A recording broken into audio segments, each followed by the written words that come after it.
Supreme court ने केंद्र से जो प्लान मांगा था, आज केंद्र ने अपना प्लान सौंप दिया है। सुनवाई के दौरान अदालत ने सवाल किया कि वैक्सीन के अलग अलग कीमतों पर केंद्र क्या कर रहा है।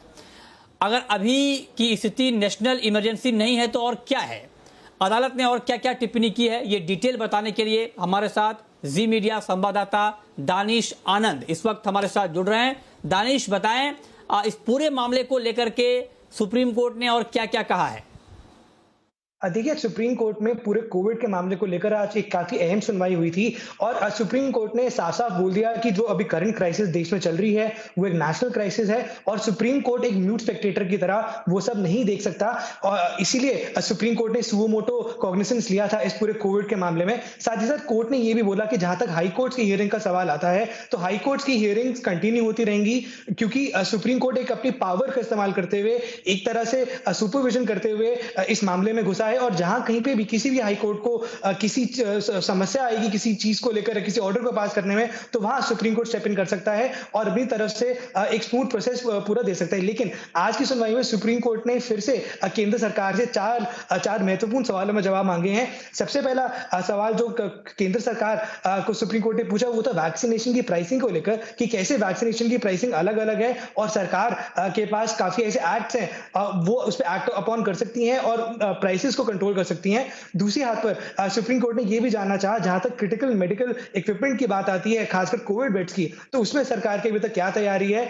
और जहां तक एसेंशियल मेडिसिन की बात आती है, जैसे कि हम देख रहे हैं आजकल रेमडेसिविर एक एसओएस ड्रग बनी हुई है और उसके चक्कर में हम काफी होर्डिंग होते हुए देख रहे हैं, तो उस सब के रोकथाम के लिए और उसकी अवेलेबिलिटी को बढ़ाने के लिए सरकार ने क्या कुछ करा है, ये जवाब भी सुप्रीम कोर्ट ने सरकार से मांगा है। और साथ ही साथ स्टेट गवर्नमेंट्स को भी अगली सुनवाई में अपने पूरे हेल्थ इंफ्रास्ट्रक्चर को लेकर एक एफिडेविट सबमिट करना है, जिसमें उनको पूरी डिटेल्स देनी है कि कहां उनको समस्या आ रही है और क्या कुछ केंद्र सरकार की तरफ से उनको मिल सकता है।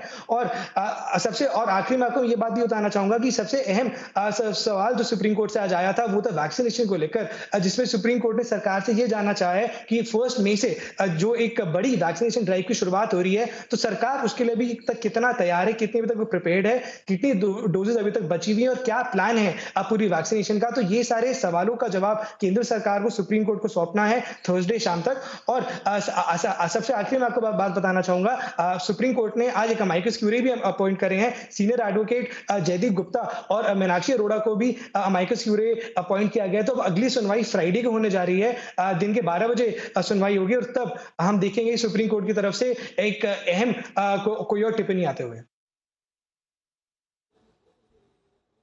ओके, बहुत शुक्रिया दानिश आपका इस पूरे अपडेट के लिए। और इस बीच कोरोना से जूझ रहे भारत के लिए वैक्सीनेशन को कोरोना के खिलाफ सबसे बड़े हथियार के तौर पर देखा जा रहा है। भारत 100 दिनों में सबसे ज्यादा वैक्सीनेशन करने वाला देश बन चुका है, लेकिन अब देश में मेगा वैक्सीनेशन की तैयारी शुरू हो रही है और कल यानी 28 अप्रैल से तीसरे चरण के वैक्सीनेशन के लिए रजिस्ट्रेशन का काम शुरू हो जाएगा। तीसरे चरण में 18 साल से ऊपर के सभी लोगों को वैक्सीन दी जाएगी। लेकिन बड़ी खबर यह है कि 24 राज्य और केंद्र शासित प्रदेश ऐसे हैं जहां पर मुफ्त वैक्सीनेशन करने का ऐलान कर दिया गया है।